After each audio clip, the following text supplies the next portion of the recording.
America సైనికుడి జీవితాన్ని నడి road మీద కాదు, నరకంలోకి నెడుతున్నాడు అధ్యక్షుడు ట్రంప్ అంటూ ఒక కథనాన్ని చూద్దాం. అందుతున్న సమాచారం ప్రకారం అమెరికా తన అత్యాధునిక సాంకేతికతను పక్కన పెట్టి ఇరాన్ గడ్డ మీద నేరుగా భూమి మీద యుద్ధానికి సిద్ధమవుతుంది.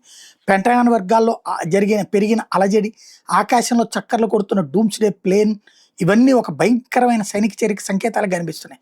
అయితే ఇరాన్ లోపలికి అడుగు పెట్టాలని చూస్తున్న అమెరికా సైనికులకు అక్కడ ఎదుర్కోబోయేది కేవలం యుద్ధం కాదు, అది ఊహకందని ఒక మానసిక మరియు భౌగోళిక నరకం.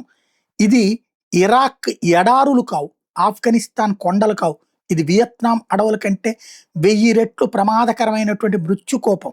యుద్ధంలో అమెరికా సైనికుడికి ఎదురయ్యేటటువంటిది శత్రువు కాదు, 60 నుండి 80 కేజీల బరువున్న యుద్ధ సామాగ్రిని, వెపన్లను, బుల్లెట్ ప్రూఫ్ జాకెట్లని మోస్తూ వేల అడుగుల ఎత్తులో ఉన్న నిలువు పర్వతాలను ఎక్కడం అంటే అది సైనికుడి శరీరానికి అగ్ని పరీక్ష.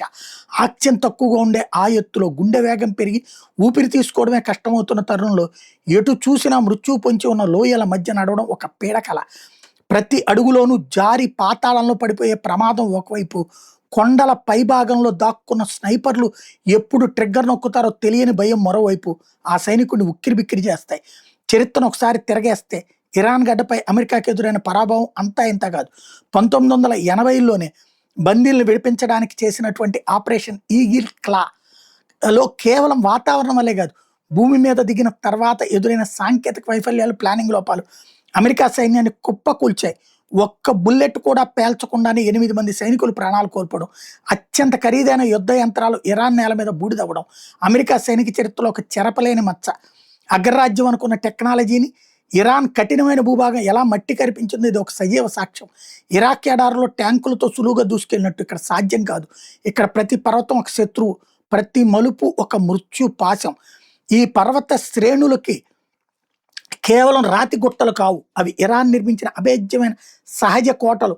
ఈ కొండల లోపల వందలాది కిలోమీటర్ల పొడవైన రహస్య సొరంగాలు, క్షిపణి నగరాలు ఉన్నాయి. అమెరికా సైనికుడు పర్వతం పైకెక్కుతుంటే శత్రువు అడుగున ఉన్న సొరంగం నుండి అకస్మాత్తుగా వెనక నుండి వచ్చి దాడి చేస్తాడు.